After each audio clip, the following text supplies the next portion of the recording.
going. So, best starter bike. The video every moto vlogger makes. And I'm going to make it because I'm technically, actually not technically, I am still like a learner. I don't have my license yet, I just have my permit. I'm on a 250, which is everyone's like, 250s don't have enough power, blah, blah, blah, blah, blah. You can kind of tell the road situation. I mean, there are interstates and everything. Obviously, it's a fucking state and there's capitals and whatnot. Everyone has this like thing where they, you start on a 600 and 250s and 300s don't have enough power. And it's one of those things that like if you're accustomed to a 600, like probably not, because it's just like having. I mean, I'd equate it to like learning on a Corvette and then getting a like Civic. I have no issue on this going from, I mean, 6th gear has no pull whatsoever, I'm not gonna lie to you. 6th gear is perfectly fine. Like, you can get to 65 and stick it in 6th gear and you're fine. You just kind of like go. It's one of those things that everyone makes this big deal about, like, you're gonna outgrow it and you're not gonna wanna like it. But the thing is, I mean, I have a 2012 Honda CBR 250R. I don't think the R really fucking matters. I think it makes it sound racy. I will admit, I'm not going to keep this bike for long. It will probably be, like, my first year bike. This summer and fall, whenever, and then I'll sell it. And then get, like, a 600RR or, depending on if I can find 1,000 for, like, not ridiculous 10 grand or whatever. But if I can get, I'm going to find a bigger bike for next year, obviously. But not on the engine size. Like, the engine side's fine with me. It's the size of the actual bike. Like, I mean, I'm right up to the tank here, and I'm also right up to the passenger seat in the back. Like, it's awesome because, you can just do this, and it's no effort whatsoever. You're just flicking it around for the fun of it. But what it's not awesome at is weight.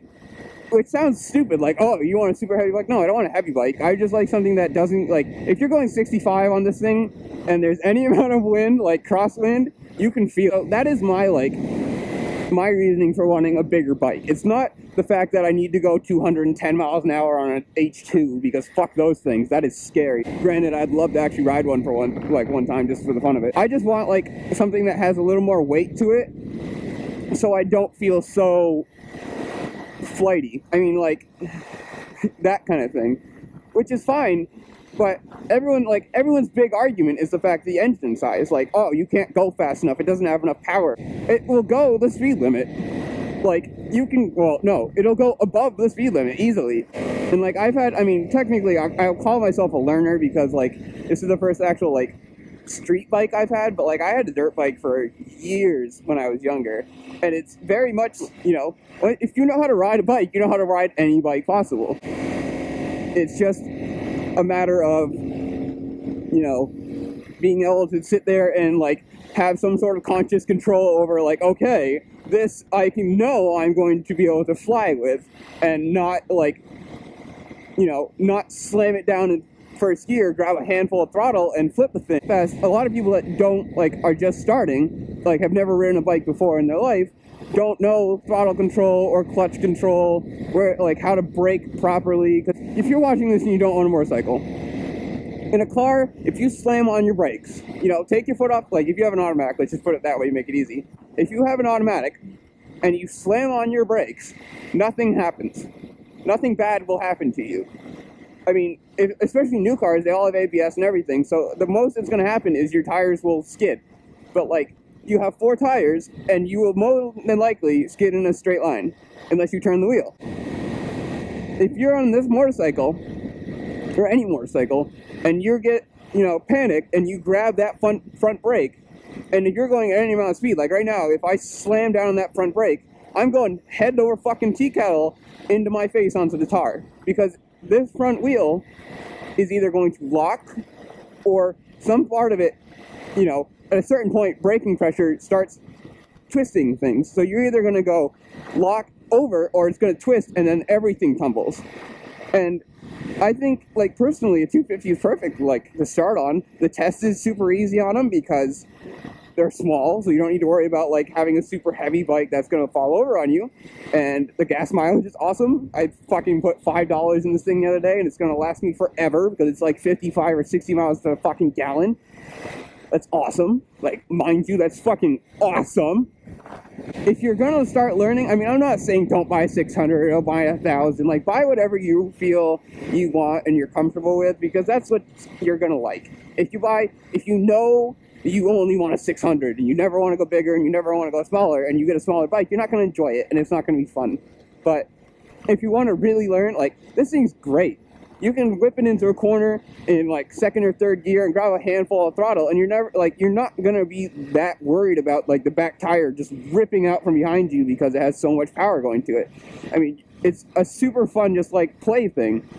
You grab a handful of throttle, and this thing will, it will respond to you. You will go fast as you want, and it's just you're not gonna be going as fast as a bigger bike, but it's, you take it into a place that has a lot of corners, and it's super light, so it's flickable. The throttle response is great. I mean, like, you put this thing in first or second gear, third gear, and you rip down on that throttle, and you've got instant power. Like, there's no lag, there's no, like, what is this bullshit? Like, you're going, which is awesome, and I love this thing. I love it so much. Yeah, I don't know. So my opinion on the whole thing is, like, if you have any experience, like, on a bike already, get a 600. Don't buy a smaller bike if you have any experience whatsoever, because you're gonna get not bored, but you're gonna, you're not gonna enjoy it. But if you don't have any experience on a sport bike or like anything on the road, get something smaller than you think you really need, because it's gonna be safer. And these things, like, I mean, this is 2012. It holds, like, what I bought it for this year, I'm going to sell it for, I'm going to sell for equal or more next year. They don't lose their value. I mean, the thing has 2,000 miles on it. It's brand fucking new. It's a single cylinder. They run forever because it's one piston. They don't have any fucking thing to go wrong. So it's one of those things that, like, people, you're going to waste your money, or, no, you're going to waste your money if you buy this bike and you do a bunch of shit to it. But, don't buy an exhaust and cut off levers and, a bunch of bullshit, like new fairings and all that stuff to it. Just, like, keep it as it is, sell it for what you bought it for last year, and just have a fun, like, starter bike that isn't super expensive, isn't going to break your bank when you buy it, and, just learn. Oh, Titanic! So yeah, I don't know. That's my opinion on the whole thing. Leave your comment below, tell me what you think, and yeah.